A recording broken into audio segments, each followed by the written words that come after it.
Assalamualaikum warahmatullahi wabarakatuh. Kembali lagi di channel ini dengan saya Aditya Kusuma.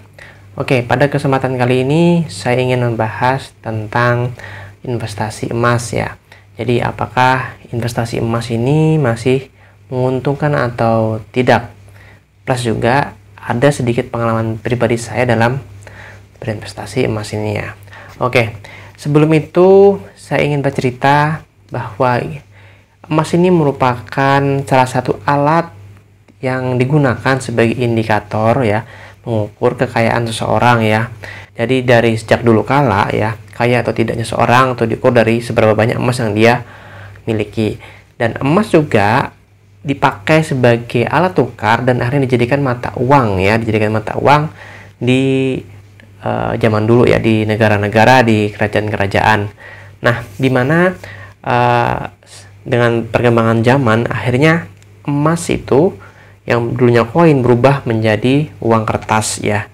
Namun zaman dulu uang kertas itu masih berunderlying dengan emas. Jadi jumlah uang kertas yang beredar itu menyesuaikan dengan ketersediaan emas yang ada.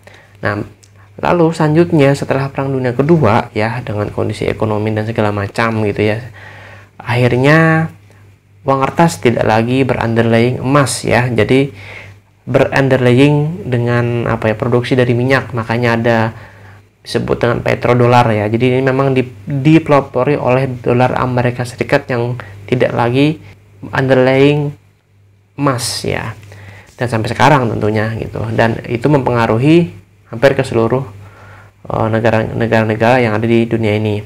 Nah, di era yang sekarang ini, di era yang sudah berkembang, yang sudah modern ya, dengan arus informasi, teknologi, nah apakah emas dan perak ini tetap bisa dijadikan instrumen investasi ya? Dan menurut saya secara pribadi masih bisa ya, masih bisa, dan masih sangat relevan sebagai instrumen investasi buat kita ya. Saya ambil contoh sederhana seperti ini. Jadi di zaman Nabi ya, pada saat itu kalau mau beli kambing kurban, mau hewan kurban, itu nilainya sama dengan 1 dinar. Dinar itu merupakan mata uang pada saat zaman itu ya, yang berupa koin emas ya. 1 dinar itu beratnya 4,25 gram ya. Kalau dirupiahkan sekarang itu sekitar 4 jutaan. Nah, sekarang kita lihat pada saat Idul Adha berapa sih harga hewan kurban? Kira-kira harganya sama seperti itu juga kalau yang bagus. Kalau yang agak kecil dapat 2 ekor. Jadi emas zaman baginda ya 1400 tahun yang lalu sama dengan sekarang ini gitu kan. Jadi nilai emas itu tidak lekang oleh waktu gitu. Nah, kalau berkaca dari cerita yang tadi udah saya sampaikan ya, emas ya, sebenarnya emas itu masih sangat layak digunakan sebagai instrumen investasi, walaupun sekarang banyak instrumen-instrumen investasi ya. Salah satunya mungkin yang di zaman era modern ini yang terbaru nih, kripto ya. Walaupun kalau misalnya teman-teman menganggap itu sebagai investasi ya, lalu ada deposito, saham, obligasi, dan macam-macam jenis propertinya. Kalau instrumen investasi yang tadi udah saya sebutin tadi itu ya, itu sering sering bikin kita jantungan kadang-kadang ya. Kan nilainya bisa naik banget, turun banget gitu ya. Besok hari ini bisa kaya, tapi besok bisa melarat gitu kan, gara-gara nilai dari kekayaannya turun. Dan apalagi sekarang ini juga nih, kita di tengah ancaman inflasi yang cukup tinggi dengan adanya kenaikan BBM sebesar 30% dari harga awal. Saya ingin bercerita pengalaman pribadi saya. Nah, sampai sekarang saya masih berinvestasi emas ya. Saya berinvestasi emas itu sejak tahun 2012, sejak saya mulai bekerja ya. Saya berinvestasi emas, saya kumpulin, dan akhirnya memang kepake juga untuk modal nikah. Nah, setelah saya menikah, saya punya anak, dan anak saya udah masuk masa sekolah, saya tetap berinvestasi dengan emas ya. Jadi untuk menyiapkan biaya sekolah tetap menggunakan emas gitu. Jadi kalau dulu saya cuman berinvestasi dengan emas batangan. Nah, sekarang saya sudah berinvestasi dengan emas digital juga, jadi saya combine. Nah, lalu sepengalaman saya untuk berinvestasi emas itu tidak bisa jangka waktu pendek ya, harus punya rentan waktu jangka panjang gitu. Kenapa seperti itu? Nanti saya jelasin deh. kalau tadi saya udah memberikan gambaran bagaimana emas itu mampu melewati perubahan zaman ya, dengan contoh hewan kurban tadi yang 1 dinar bisa buat beli hewan kurban. Nah, kok bisa gitu ya? Nah, nanti selanjutnya ini saya akan paparkan suatu grafik kenaikan harga emas logam mulia ya, 10 tahun ke belakang ya, sejak saya mulai awal bekerja. Nah, kalau teman-teman lihat grafiknya pasti udah paham kenapa kok emas bisa dikategorikan sebagai instrumen investasi ya. Kalau ada yang mau nambahin silahkan monggo di kolom komentar nih. Oke ya, jadi gini, kalau kita cek ya harga di Januari tahun 2012 per gramnya emas itu harganya 562.400. Nah sekarang itu ya, sampai dengan video ini dibuat itu harganya 942.000 per gramnya. Berarti ada selisih sebesar berapa? 379.600 rupiah, dan itu berarti apa, kenaikan sebesar 67% dari tahun 2012 harganya. Kalau dirata-ratakan sama 10 tahun, kenaikan harga emas itu 6,7% per tahun. Nah, sekarang kita lihat data inflasi di Indonesia. Inflasi di Indonesia itu, ini datanya saya ambil dari websitenya BI ya.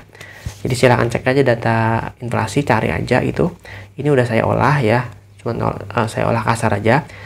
Kalau rata-rata inflasi di Indonesia 10 tahun ini adalah 4,08%. Kalau di rata-ratakan, tapi tiap tahun itu nilainya berubah-ubah ya. Kemarin tahun 2021 pas kita Covid itu paling kecil, yaitu sekitar 1,86% untuk inflasinya. Nah, berdasarkan data-data yang tadi ya, dengan perhitungan kasar aja nih ya, inflasi kita 4,8%. Kenaikan harga emas itu 6,7%. Berarti ada spread 2% ya, sekitar 2%. Jadi seharusnya yang berinvestasi 10 tahun yang lalu, berinvestasi emas ya 10 tahun yang lalu, kalau dia jual emas sekarang masih untung 2%. Bagi teman-teman yang ingin membeli emas sebagai sarana investasi, saya saranin membeli emas batangan. Emas batangan karena harganya satu lebih tinggi daripada emas perhiasan. Terus kalau mau beli emas batangannya kayak apa? Kalau saya sendiri lebih milih yang emas batangan dari Antam ya, produsen emas kita ya di Indonesia, Antam, dimana didistribusikan oleh perusahaan logam mulia. Nah, perusahaan logam mulia ini merupakan anak perusahaan dari Antam ya, dan ini jadi patokan juga seluruh Indonesia untuk harga emas batangannya Antam gitu. Tapi ada juga di luar dari itu namanya UBS, cuman saya nggak terlalu paham UBS, jadi saya lebih prefer Antam, dimana gerai-gerai logam mulia juga banyak terdapat di seluruh Indonesia, terutama di ibu kota provinsi ya.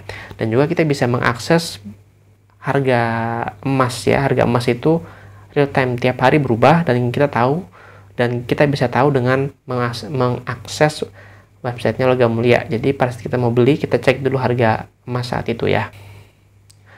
Oke, kan tadi saya sebutin bahwa saya juga membeli emas secara digital ya, atau emas digital ya.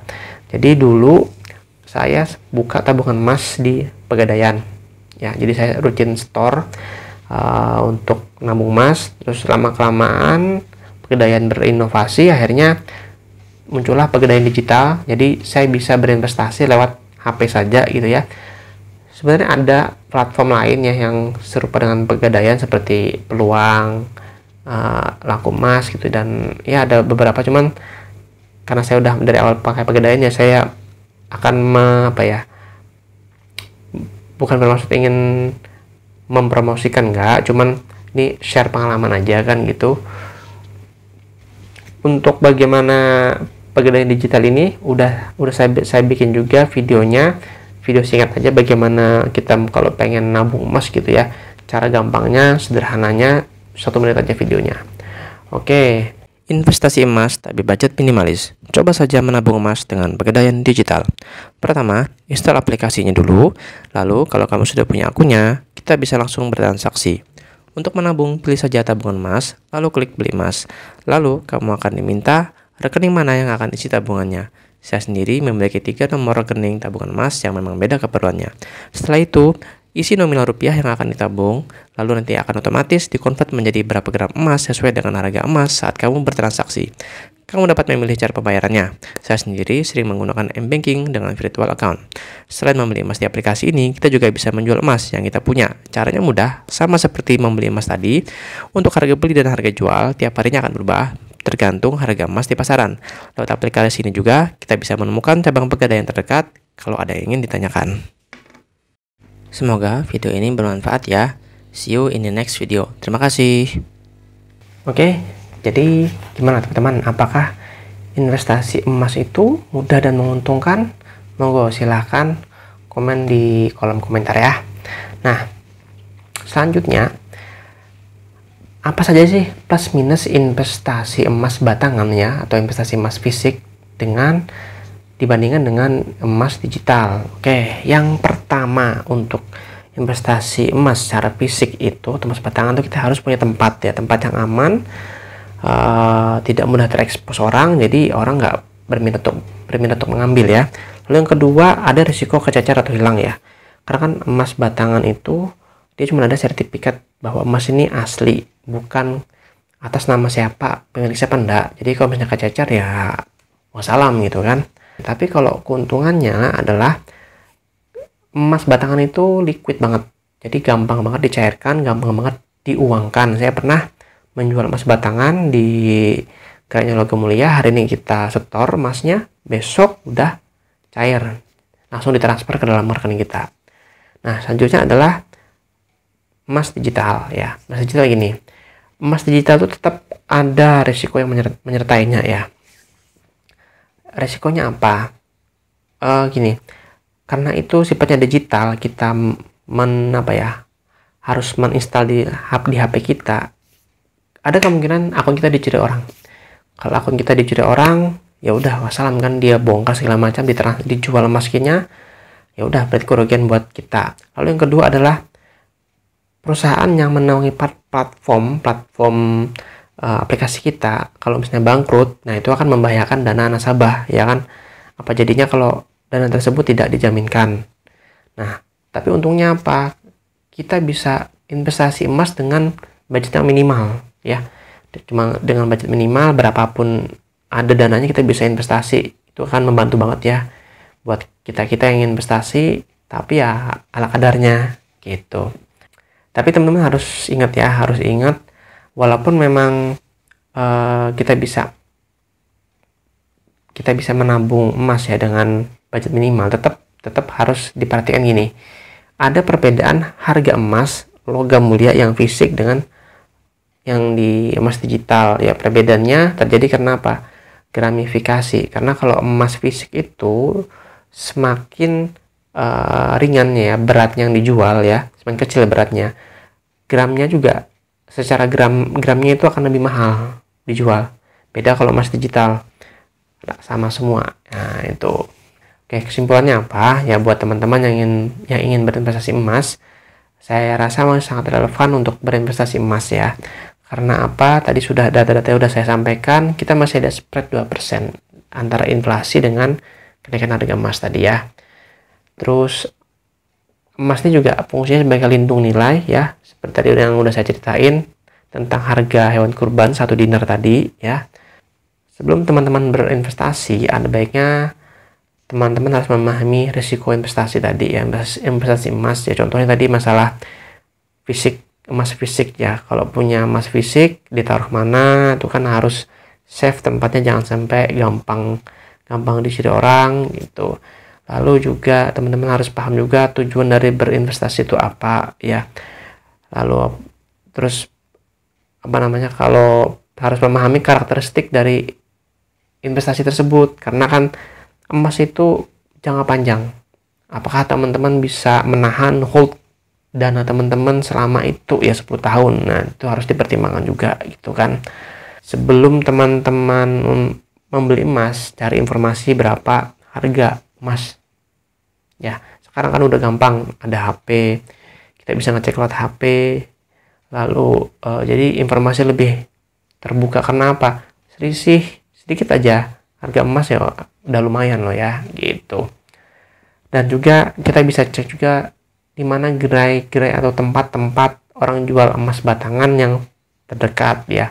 Buat teman-teman yang belum bisa langsung beli emas batangan, bisa nyicil dulu, nanti kalau sudah terkumpul sekian gram bisa dicetak, tetap mempertimbangkan ya biaya-biaya yang nanti harus teman-teman keluarkan. Itu aja video untuk kali ini ya. Jangan lupa untuk like, komen, dan share video ini apabila teman-teman anggap oke, videonya bermanfaat dan memberikan insight-insight buat teman-teman.